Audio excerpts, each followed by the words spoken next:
देवी सहायक अध्यापिका कन्या पूर्व माध्यमिक विद्यालय पचपुरा खुर्द ब्लॉक सुमेरपुर से हूँ और मैंने आज विषय गणित में लाभ हानि पर आधारित कुछ सूत्रों को लिखा है और उनके सम्मुख उन पर आधारित प्रश्नों को भी हल करके दिखाने का प्रयास किया है, जिससे कि ये बच्चों को सरल लगें।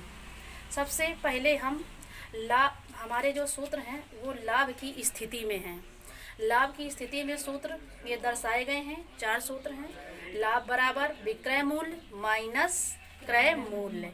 विक्रय मूल्य मतलब बेचने वाला मूल्य, क्रय मूल्य मतलब खरीद मूल्य। और विक्रय मूल्य बराबर, अगर हमें लाभ हुआ है तब हमें विक्रय मूल्य पता करना है, तो क्रय मूल्य प्लस लाभ। और क्रय मूल्य अगर हमें खरीद मूल्य पता करना है, क्रय मूल्य बराबर विक्रय मूल्य माइनस लाभ। इसी प्रकार प्रतिशत लाभ बराबर लाभ गुणा 100 बटे क्रय मूल्य।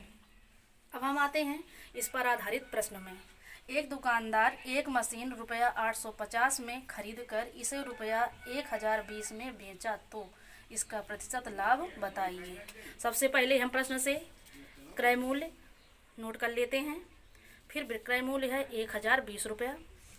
अतः हमें इसमें प्रतिशत लाभ पूछा है। प्रतिशत लाभ पाने के लिए सबसे पहले तो हमें पता होना चाहिए कि लाभ इसका कितना है, इसका लाभ कितना है। तो लाभ का सूत्र यहाँ से नोट करेंगे, विक्रय मूल्य माइनस क्रय मूल्य। अतः लाभ बराबर, लाभ हमारा विक्रय मूल्य था 1020 रुपया और क्रय मूल्य था 850 रुपया। अतः घटाने पर हमारा आया लाभ रुपया 117।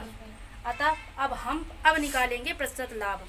तो इस सूत्र से प्रतिशत लाभ बराबर लाभ गुणा 100। चूँकि हमें प्रतिशत निकालना है तो हमें 100 का इस्तेमाल करना पड़ेगा, क्योंकि प्रति मतलब हर एक में 100 हिस्सा। तो लाभ गुणा 100 बटे क्रय मूल्य। अतः हमारा जो लाभ था 170 रुपये था, गुणा 100 सूत्र से बटे क्रय मूल्य था रुपया 850। इस जीरो से हमने इस जीरो को कट किया। 17 के पहाड़े में 85 आता है, 17 एकम 17, 17 5 85। तो यहाँ पर बचा 10, भाई एक जीरो कट गया है, 10 गुणा यहाँ 10 बटे कट करने पर आया था 5, 5 दूनी 10।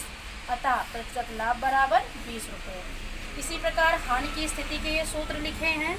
और बट्टा मतलब डिस्काउंट, इंग्लिश में डिस्काउंट कहते हैं और शुद्ध हिंदी में बट्टा को कहते हैं छूट। आप कोई भी वस्तु बाजार में लेने जाते हैं, आपको कुछ न कुछ छूट अवश्य मिलती है, उसी को हम गणित की भाषा में बट्टा कहते हैं और अंग्रेजी में डिस्काउंट कहते हैं और उसको हम छूट भी कहते हैं।